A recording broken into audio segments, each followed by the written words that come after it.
What if the speed of light was 30 miles an hour? What if Earth had 2 suns? Which cereal mascot would win in a fight? What if everyone lived underground? What if it What rained if money grew on What trees? if pigs could fly? I don't know if that would actually happen. It's much easier to store a unicycle than to store a horse. Hello everybody and welcome to Absurd Hypotheticals, the show where we overthink dumb questions so you don't have to. I'm your host Marcus Lehner, and I'm joined here today by Chris Yee and Ben Storms. Say hi, guys. Hey, I'm Chris. Hey, I'm Ben. You guys ready for another exciting fighting episode? We're gonna punch each other. Probably less direct punching in this one, based on the fighters that we've selected. Speak for yourself. Okay, I take One it of back. us is gonna You're right. punch. There's going to be, one of us will be punching a fair amount. Yeah, so what we do is we have each selected a character with a secret identity. And we want to determine if these 3 characters squared off against each other, who would be the ultimate winner in a fight. So basically, the way we do this, for those who haven't listened to one of our fight episodes before, is we each introduce our character, our fighter, go a little bit into their powers, abilities, advantages, disadvantages. Then we kind of run through some scenarios and try to assign the likelihood that they'll win, usually by percentage. Oh, there's a 60% chance they'll beat them, and then, 4% chance that it goes this way.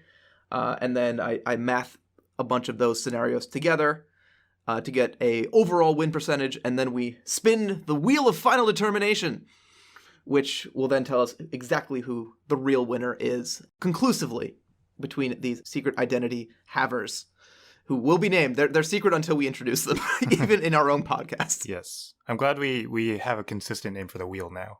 God, I hope it's consistent. I'm not sure if that's what I called it I'm last pretty time. sure it is. I think it is. I always forget every time, and then somehow you remember. It's because I named it. It's my boy. It's my baby. Only other parameter going on is we tend to pick Central Park as our fight location. Slight change on this one. It's still Central Park, but we're going to be doing it at nighttime for reasons that'll become immediately apparent once Ben starts. And to give an excuse to be at nighttime, we'll decide to do it during the Christmas tree lighting in Central Park. Give us a nice little event to enjoy. We have a reason for that as well. When do you get to me? Alrighty then. So, there's no reason for me, but We can't all be so special. I think we've had enough of playing coy with our secret identity. So Ben, why don't you get us started so we can get some some real info out there. I am going with noted billionaire and philanthropist and notorious playboy Bruce Wayne. No, wait, it's actually Batman. Bet you didn't see that one coming. Giving away your secret identity right away. Yeah, I put all my cards on the table. Well, Batman's already lost. But yeah, so I'm going with, I guess, Bruce Wayne / Batman. If you're somehow not familiar with Batman, I guess also listen to our last episode where we talked entirely about him. But Bruce Wayne is, as I mentioned, a billionaire. He owns a very profitable company. And in his spare time, he dresses up in a bat suit and punches criminals a lot. He has other, skills aside from just the punching. He's effectively trained as a ninja. He has been called the world's greatest detective. Not necessarily always true in all of the stories, but close enough. I do want to briefly talk about the punching part, because I feel like it's one of those things where there's definitely a, important line to draw on how strong Batman actually is. The answer apparently is very. He apparently bench presses between 800 and 1,000 pounds. The world record is about 1,100 pounds. He military presses 500 to 600 pounds, which is more than the world record, which is 486 pounds. And he curls, they say, 300 to 350 pounds, which is 50 to 100 pounds more than the world record. So he is legitimately the 100th percentile strength human possible. He is 101st percentile strength in some areas. He is effectively the strongest just a human on the planet. So that's, useful, I guess. In a fight? Nah.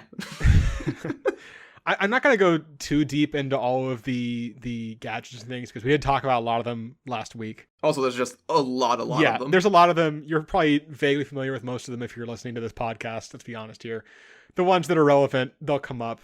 The one thing I do definitely want to address, because it's a very important question in terms of the strategy for this fight.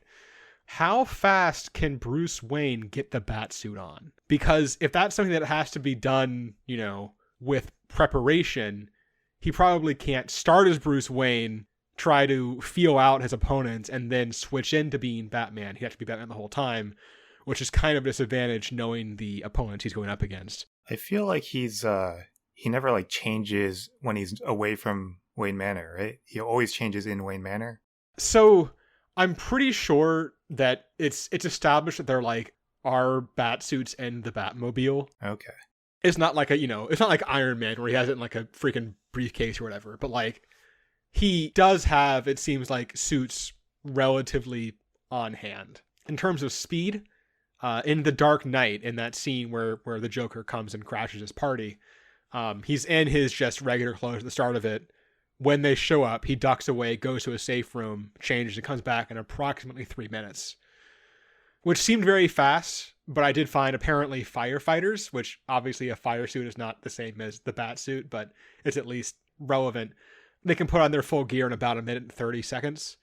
So you figure that if it's something that he's highly, highly trained at, being someone who's as like weirdly fanatic about physical things as Batman is, it's not absurd to think that even with a more complicated suit, he could get on around 3 minutes. I feel like I could get into a Batman costume in 3 minutes, no problem. Okay, that's different, Marcus. Is it? I mean, is his full suit gonna be less convenient to put on than a Batman costume? It's probably close. I would imagine like it's definitely made out of more, a Batman costume is like maybe some plastic and like a bunch of cotton. It's definitely a much more, I feel like the bat suit has to be a lot more fitted for him to do his various movements. He can never turn his neck. Yeah, that's fine. If you want to make it really difficult to put on, you can do that too. Anyway, I'm going with 3 minutes, which I do think is fast enough that he can start out the fight enjoying, perhaps sponsoring the Christmas tree lighting as Bruce Wayne, try to collect some intelligence on his opponents, or I guess just determine who they are, and then switch into Batman once the time is right. So it's Batman. You get the idea. Chris, who do you have? So my fighter is Agent 47. If you don't know who Agent 47 is, he is a video game character. He has a lot of video games. He actually has 8 main series video games and then 2 mobile games. He also has 2 movies, 2 books, and a 6-issue comic book series. I've only played the games, but... If you could give us the title of the game, that would be cool. Oh, yeah, the game's called Hitman. Thank you. There we What go. does he do, Chris? He is a hitman. I have seen one of the movies. I saw the one with Timothy Oliphant. It was very bad. Yeah, I heard that. Never saw it. And then I heard I never saw the second movie. I heard the second movie is worse, so don't plan on seeing that. But Agent 47 himself is 6'2". He weighs 187 pounds, and he's obviously a professional hitman. He is a former top agent of the ICA, which is the International Contract Agency, and he's considered the world's greatest assassin. Not detective. I almost did detective. That one's claimed already, sir. Yep. He's not the world's greatest detective.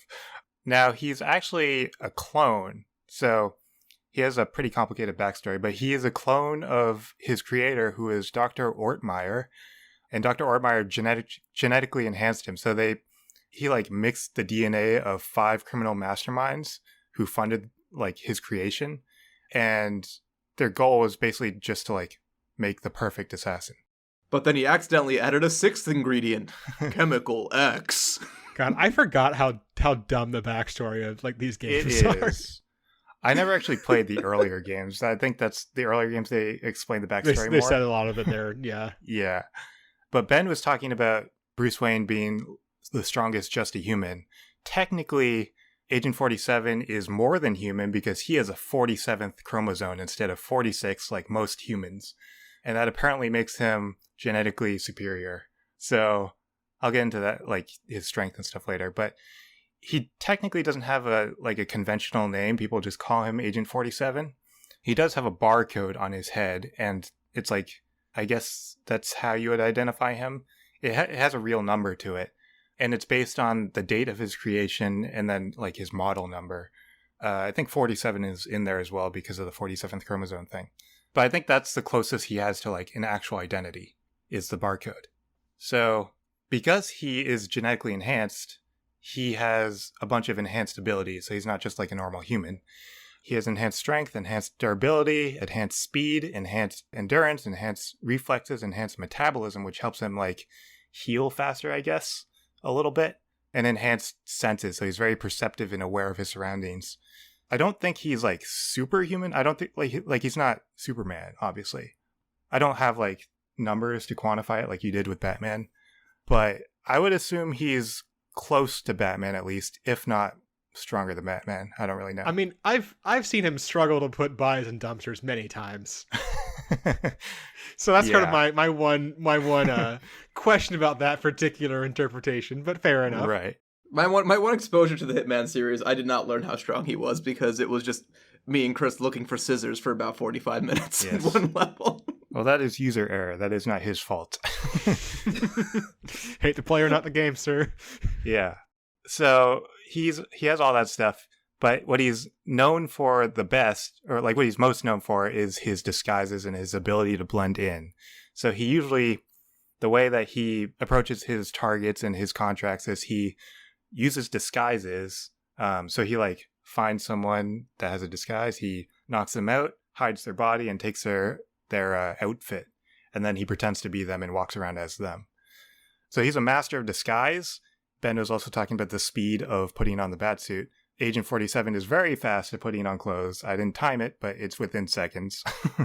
And then, yeah, he uses that to just infiltrate and assassinate his targets without being detected.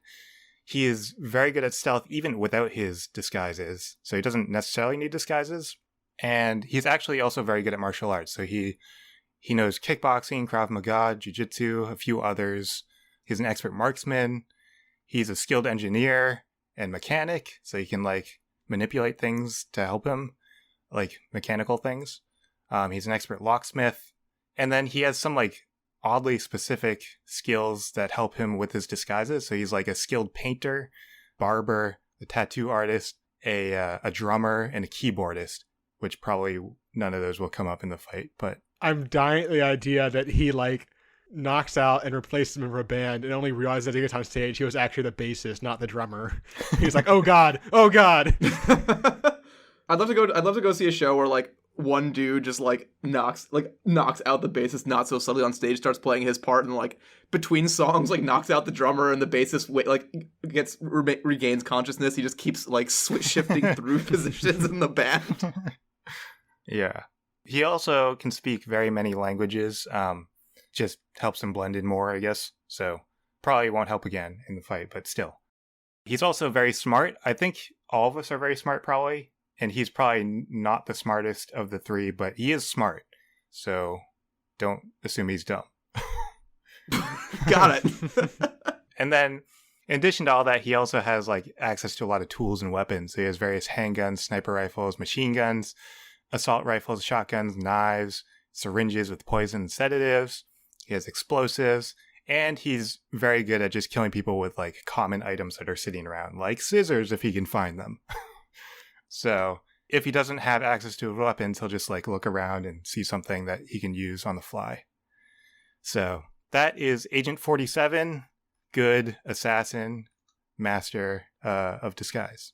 Marcus, who do you have? All right. Mine's a little bit more out of left field here. I am going with Light Yagami, also known as Kira, from the anime series Death Note. Is it Yagami or Yagami? I always pronounce it Yagami. I always pronounce it Yagami, so I'm sticking with it. Okay. I don't know. I don't remember. Listeners, feel free to correct me. It's been a while since I've watched it, so I don't know. Yeah, it's been a while for me too. I kind of wanted to rewatch it after. I was like, oh, because I had to like relook up the plot, and I was like, oh right, yeah, the show was cool. It was cool. It looks like it is Yagami, by the way. Okay. Some brief Googling. Anyhow, for those unfamiliar with the series, it's been out there a while. I'm not going to avoid spoilers too much here, but basically, Light Yagami, he is a high schooler. He is a natural genius, like, you know, very smart, and he finds on the floor one day the Death Note, which is a little black notebook that literally says Death Note on it.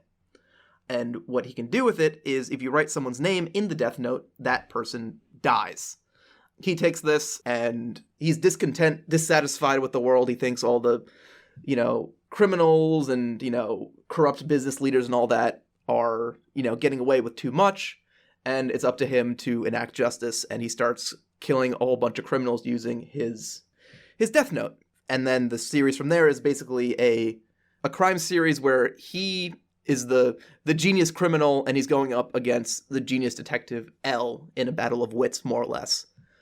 And it's kind of one of the interesting things. It's kind of like the Death Note is effectively magic. The explanation behind it is that it's kind of powered by the Shinigami, basically the god of death, Ryuk. So it's like his notebook. And so if he's touching the notebook, he can actually see the Shinigami and talk to him. And so the Shinigami doesn't actually really, isn't too involved. His whole plot line is that he's just kind of bored and being like, hey, this light guy's kind of messing around and see where this goes. So that's kind of what powers the Death Note. The Death Note does have fairly specific rules. I'll run through the 5 main rules that are like the ones on the front page and then kind of summarize the important bits. Number 1, the human whose name is written in this note shall die. 2, this note will not take effect unless the writer has the person's face in their mind when writing his or her name. Therefore, people sharing the same name will not be affected. If the cause of death is written within the next 40 seconds of writing the person's name, it will happen. If the cause of death is not specified, the person will simply die of a heart attack. After writing the cause of death, details of the death should be written in the next 6 minutes and 40 seconds. So kind of the main thing is, in order to kill someone with his death note, he needs both their real name and their face. After that, if he has both of those, he can just write it in the notebook, and that person will die of a heart attack, or he can write how they will die in fairly good detail, too. You can pretty much add as much detail as you want. If it turns out that what he's writing can't physically happen, like, hey, this prisoner in France dies, in Japan in 20 minutes, that's impossible, so they just die of a heart attack. The control that he exerts over them, like, he can last for about 23 days, so he could plan something out up to 23 days in advance.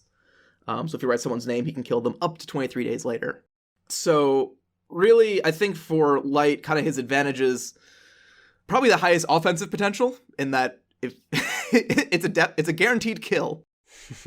And the other one being kind of his anonymity, where like he is just a high school student. He doesn't have really anything flashy going on besides literally just carrying around a fairly generic looking notebook. So I guess we can kind of start talking about how this fight would go, because I think first, usually we kind of just start on opposite sides of a field and start beating the crap out of each other.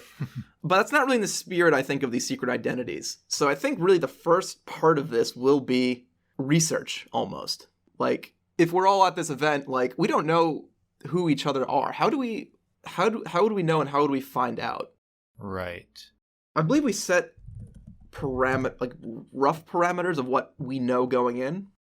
Yeah, so I think we discussed this a little bit, but not too much before we recorded. But I think we know that someone has like a notebook that can kill people. I think we know that Batman is around and that he's part of the fight. Yeah, and that he's like there. And we know that there is a hitman somewhere around. That seems fair. I don't know if there's anything else that we would need to know.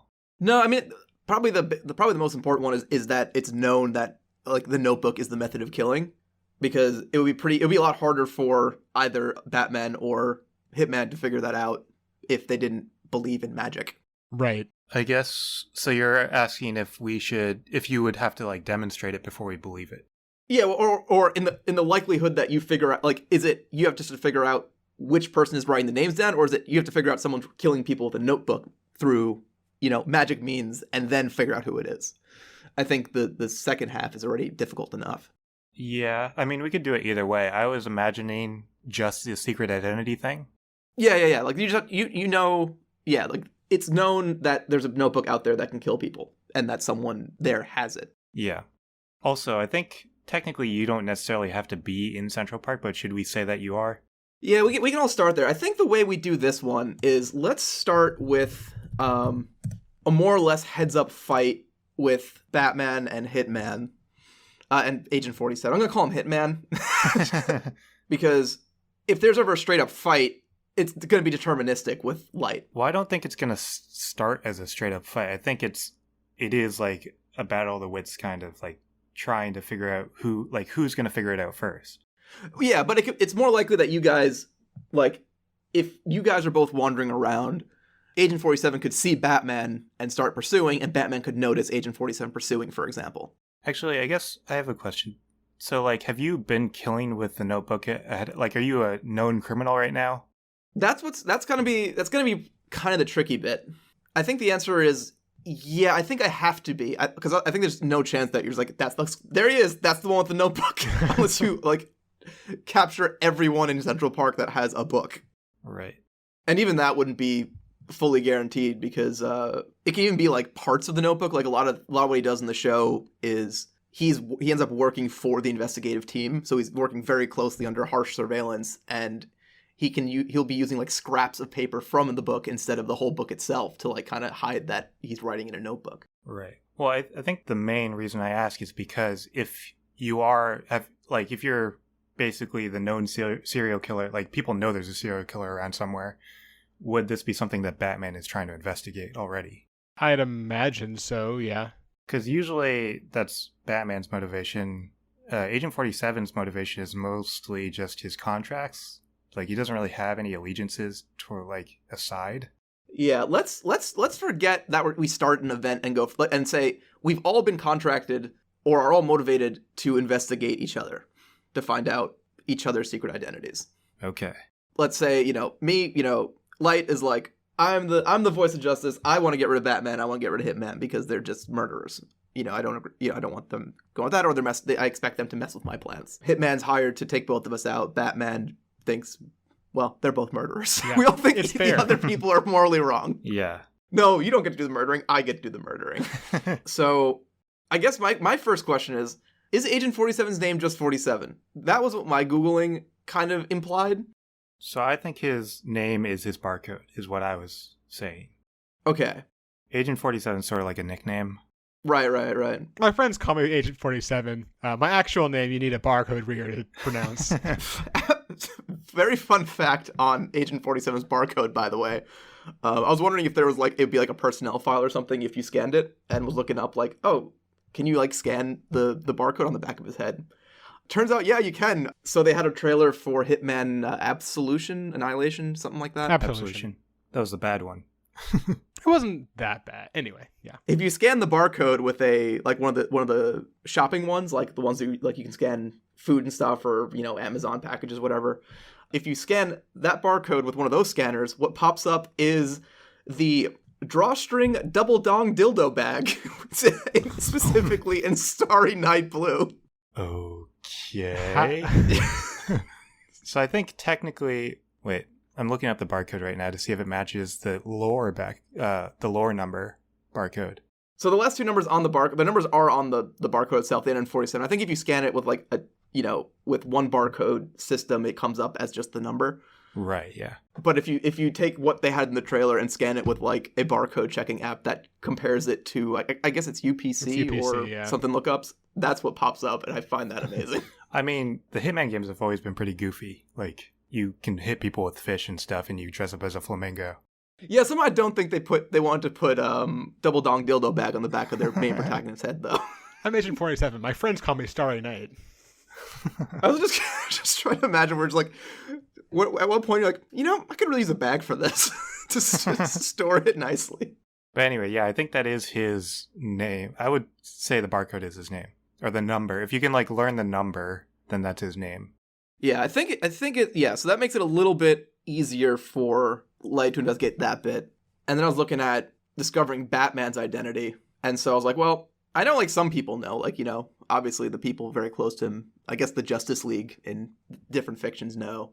But I was like, well, if he's hiding it from people, how many villains have discovered Batman's identity? So I have a quick list here of villains that have discovered Batman's identity and how they discovered them, kind of in the order of least ridiculous to most ridiculous. So Jezebel Jet was a love interest for Batman and was able to find out his identity that way, love interest to Bruce Wayne. And I was like, hey, you're kind of out a lot and have weird bruises.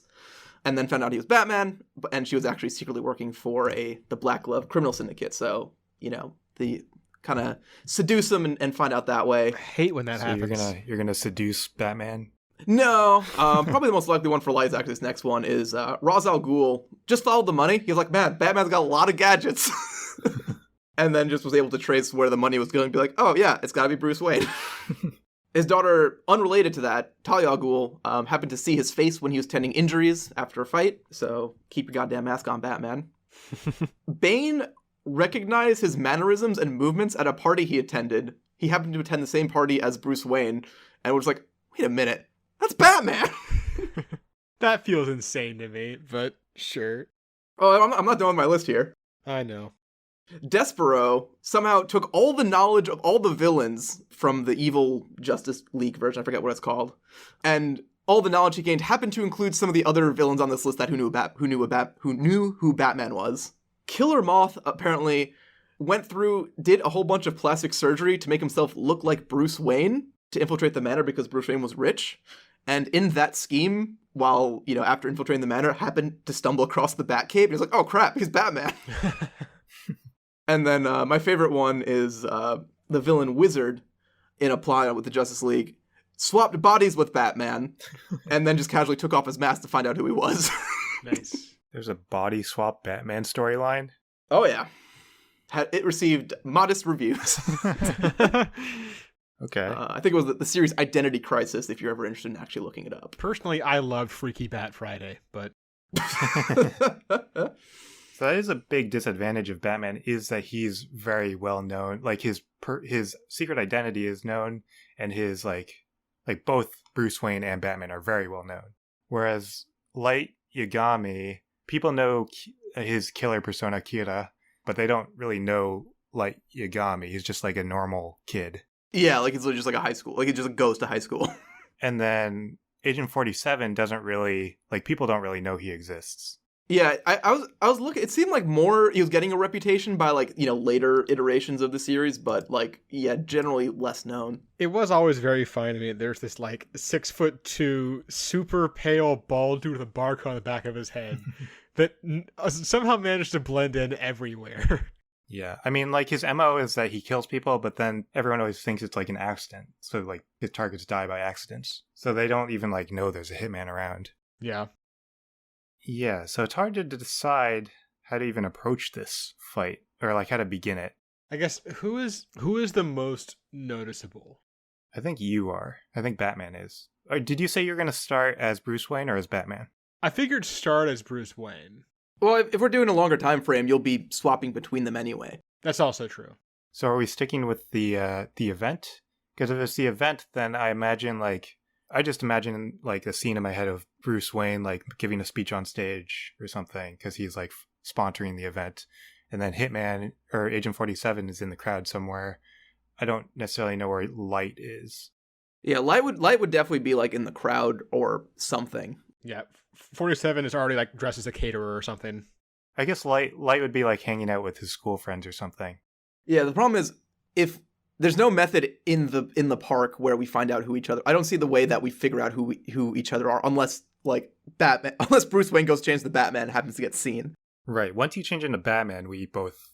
Well, I would know to kill you, but so let's do it this way. Maybe we figure out what the likelihood is. We figure out each other's identity over time, and then do the scenarios of if this identity is found out by this person, how does that play out? Okay. I do think that one of the disadvantages that Light has is that he does need to know the face and the name, whereas Batman and Agent 47 don't really need to know the name at all. They can, as long as they know that the person is trying to kill them, they can kill them.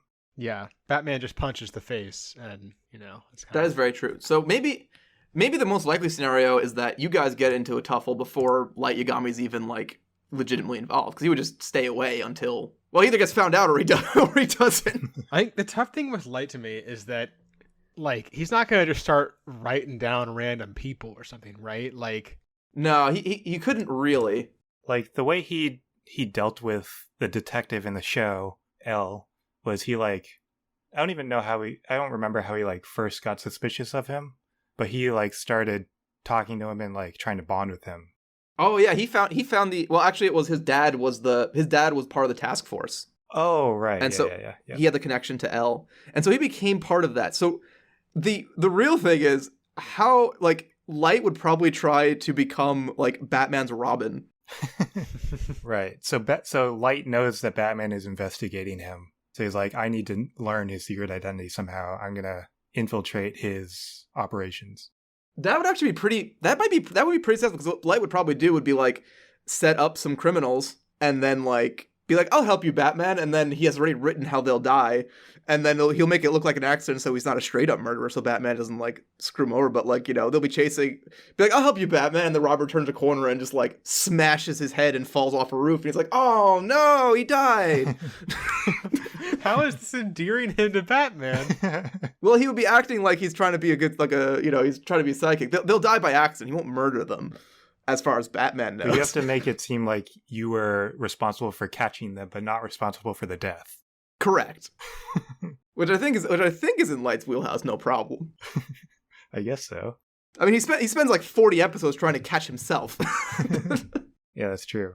Okay. So if Light works on becoming Batman's Robin, how suspicious is Batman? How long does it take Batman to take a new Robin under his wing? Or how likely is it for Batman to see through his ruse? Yeah. He is, I hear, the world's greatest detective. Yeah, but also the world's greatest detective was L, and he lost. It took 3 of the world's greatest detectives to bring Light down. Maybe we should have said spoilers before this.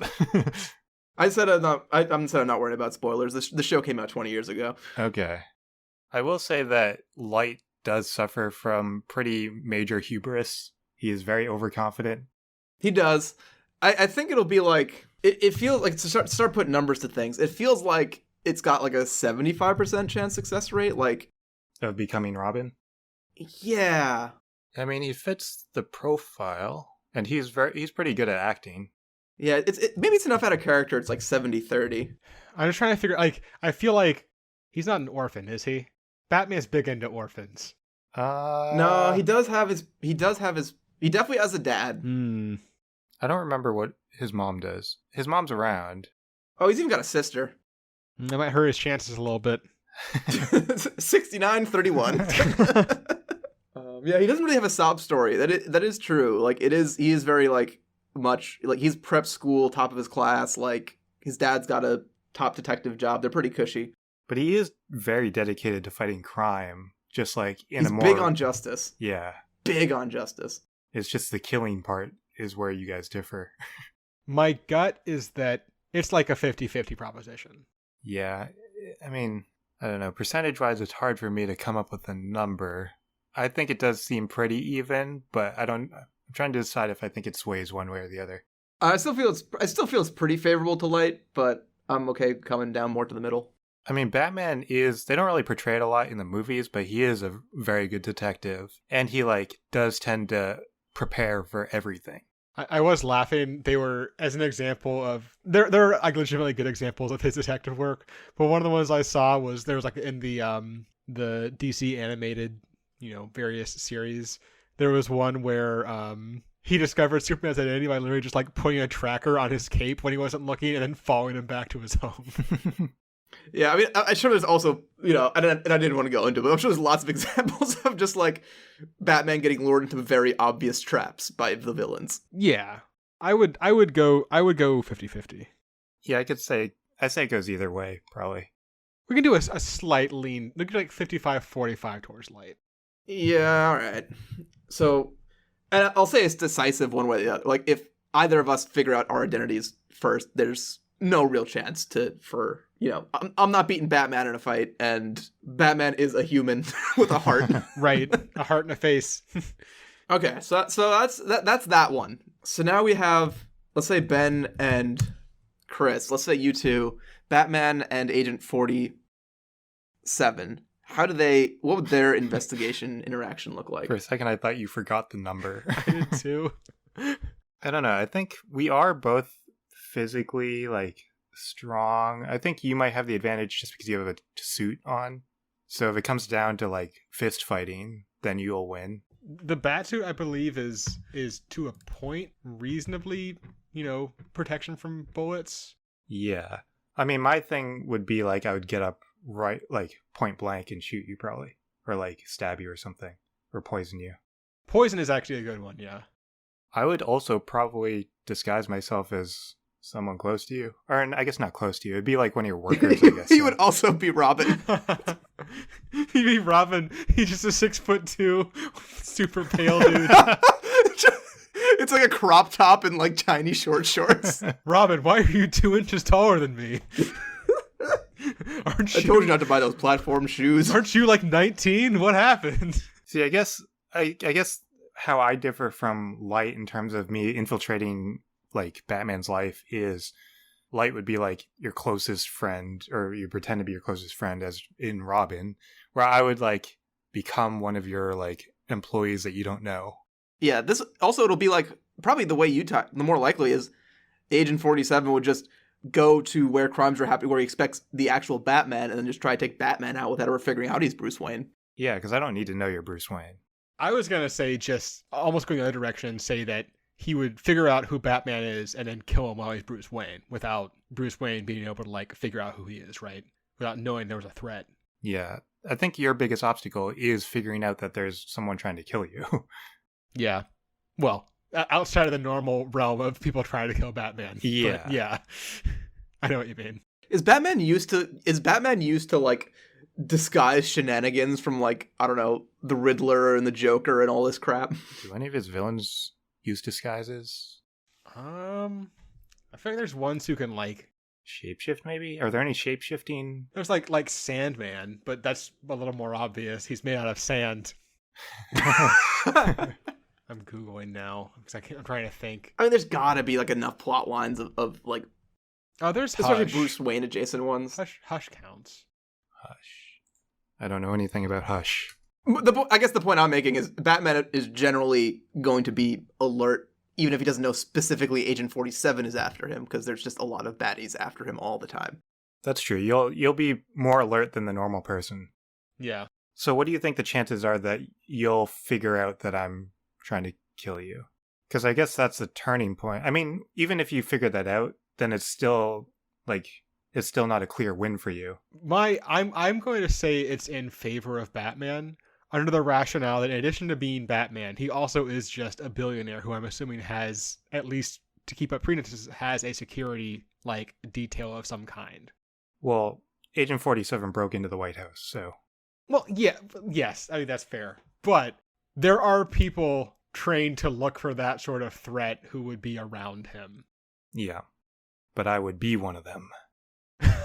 Probably. All right, everybody, height check. Is everyone suddenly 6'2"? Who's 6'2"? Aw, damn it. I would say like, I don't know, 60-40 In favor of Batman? in favor of Batman.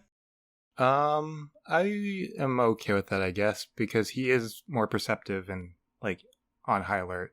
Yeah, he would be a difficult mission for in the Hitman bonus DLC. Exactly. Yeah. Yeah. God, now I'm dying at the idea of a like Hitman DC DLC where you're like assassinating superheroes. Oh, that would be cool. It'd be awesome, but so dumb. Anyway, You heard it here first. TM trademark, copyright it. it'll be the Hitman 3D (LC). All right, so now it's me and you, Chris. If we were investigating each other, I think it's harder for me to get close to you because you don't have like just random people working for you. And it's harder for you to get close to me because I don't really keep anyone close to me.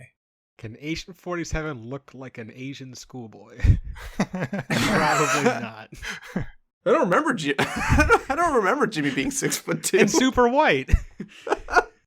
Light starts working with the police department, right? So I could do it that way. Yeah. The question is Light more or less perceptive than Batman? This is where the hubris, I think, could come into play, maybe. Yeah, well, it depends. So Light doesn't have as much experience dealing with villains that are trying to kill him, but I think he is on high alert with detectives trying to figure him out. So he is aware that Batman is trying to find him. Yeah, he's also pretty like just paranoid.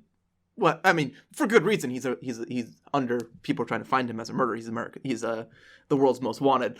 So yeah, he's definitely very not trusting and very solitary. Yeah, he's more perceptive than the average person.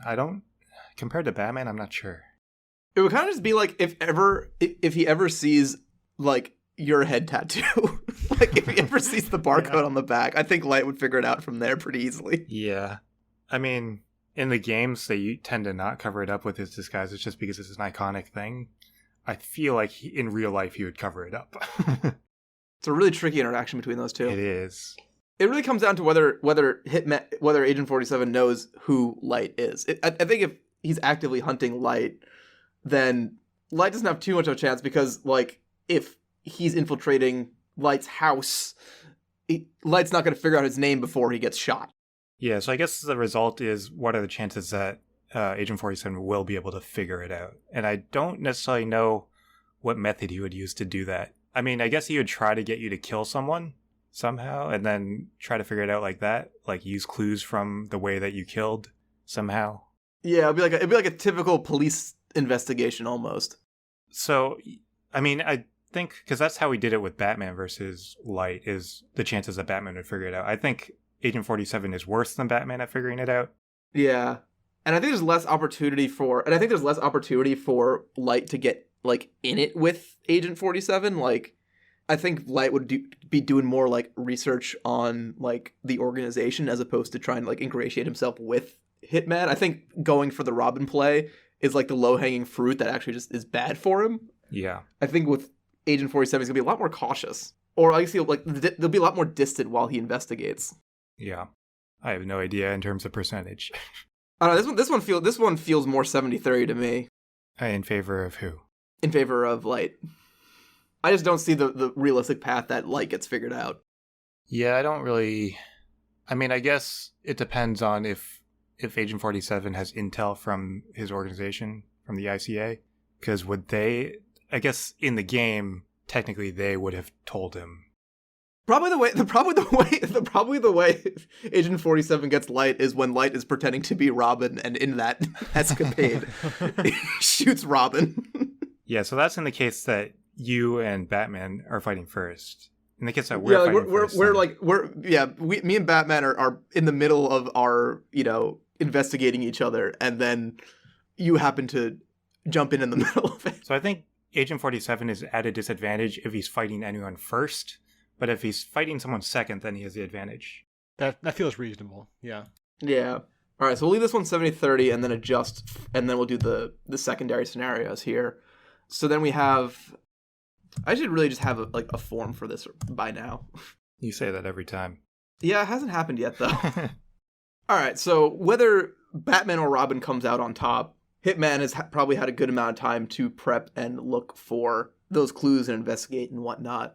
So I guess really the question would be, would Light pick up on Hitman on the Hitman's presence during all these missions and be starting up the investigation? Doesn't seem as likely to me.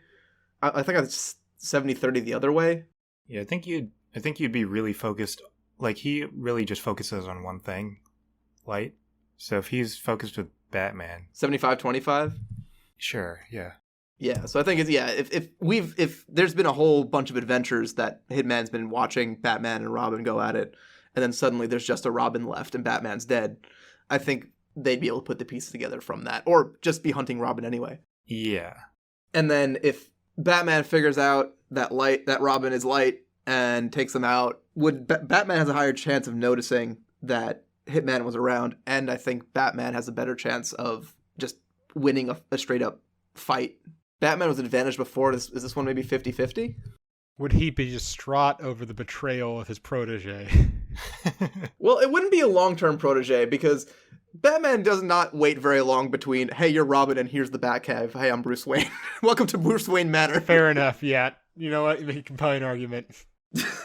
I think if Batman was focused with Light, that gives Agent 47 time to work his way up the ranks of disguises. Do you think it'd be Alfred by the time that He looks kind of like Alfred a little bit, maybe. Alfred, when did you get so tall? I think 50-50 is reasonable. Sure, I'll go with 50-50. All right. Next up, Batman. Now we're back. Now we're past the scenario where Batman's defeated the Hitman fairly early on. So it's Batman versus Light. Does much change? I don't think so. I think Light still has a pretty big advantage. Well, it would be the same. I mean, my advantage would be the same as it was before if nothing's really changed. Well, I think would just be... it would just give you more time to research. It also, I would say, that feels like getting through that whole situation would be a great way for Light to prove himself, right? Oh, yeah. Yeah. Maybe just up the percentage, like 10%, like 65, 35. That's kind of what I was thinking, yeah. And then it would be if Hitman defeats Batman. If Hitman defeats Batman, will he dress up as Batman? Bruce Wayne! What the hell? Yeah. I'll gain the advantage that way. You'll think it's Bruce Wayne. It's just Batman, but he's also got just like 2 inches of exposed midriff. I don't know. Is it just the same? I don't see this impacting this one ours too much. I don't think so either. Yeah, that one feels about the same. I'll just use the same as ours of the 70-30 as if Batman had not been there at all. All right, now we're at the scenario where Light has figured out Agent 47's name, and now it's up to Batman to bring down the murderer. So now Batman has a time to investigate. So probably just flips like 55-45 in your favor. Yeah, that makes sense to me. Because now he has clues and stuff to go off of. Exactly. Yeah, maybe even 46. I'll give it 40-60. Watch this thing just come out dead freaking even. It's going to. I'm just waiting for it. I think I'm probably going to have the lowest percentage, Agent 47, but I think you guys might be pretty even. Yeah. And then this last scenario is Hitman has defeated Light and now is going after Batman. Does it make any difference? I don't think so. No, I don't think so. Yeah, I think that one's the same. I have such a weird presence in this fight that I don't fucking matter because it's just so separate.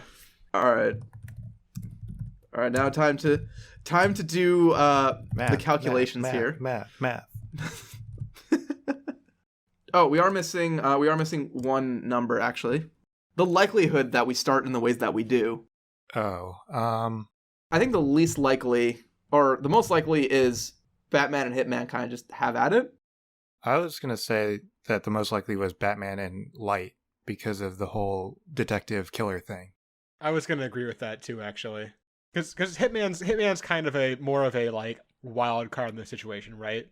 You have a serial killer and a detective / superhero. Those pair off pretty naturally. Batman is essentially just L from the show, so. Yeah. I've said it. I typed in 45% chance for like most, nearly half the time, Light and Batman will go at it first. Next one, most likely, Light's kind of out of the picture for a moment, and Hitman and Batman have at it without bothering to figure out secret identities. 35%, and then the least likely 20% is Light and Agent 47. Yeah, I agree with somehow decide that checks out. Because I feel like Agent 47 and Light wouldn't really know that each other exist in the beginning. All right, that's the number. I was multiplying things out. I'm like, this is not going to add up to 1. Huh. Interesting. Unexpected results? Unexpected results based on our discussions here. Yeah, it's got to be correct because it adds up to 1. All right, so the multiplying all those scenarios and their likelihoods together here, the least likely to win is Batman. Oh. With a 29.48% chance. The second most likely to win is Light. What? With a 35.24% chance to win. And the most likely is Agent 47 with a 35.29% chance to win. 0.05%.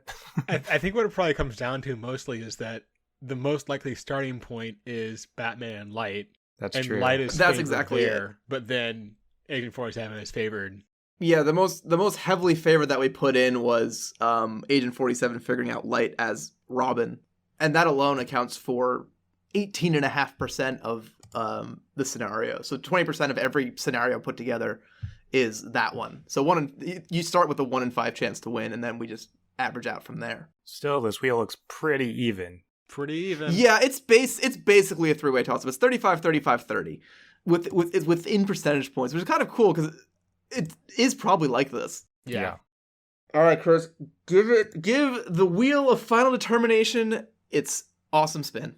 Can you guys see it? I can see the wheel. Sweet. Here we go. Spinning the wheel.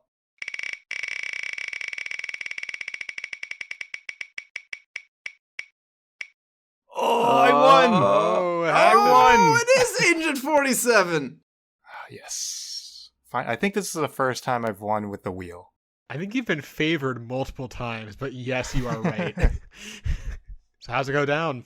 Okay, so I guess they're not on the battlefield, but Hitman or Agent 47 has been observing both of them, and he has noticed that Light Yagami has been dressing up as Robin, trying to infiltrate Batman.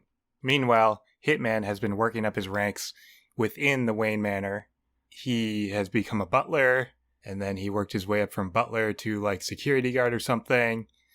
And then eventually, Batman... Oh, who should win this fight between you two? I'm going to say Batman figures out that Light is a ruse, and he punches him in the face, putting him into a coma. Yay! And while Batman is distracted, Hitman has become Alfred, and he serves Bruce Wayne a drink, but the drink has been poisoned, and Bruce Wayne drinks his drink and falls to his death. And then unrelatedly falls to his death from the balcony. Yes. And it was an accident. Before the poison even has a chance to work, he slips. Oh, his clumsy oaf. All right. I think it is time to move on to our Would You Rather question. All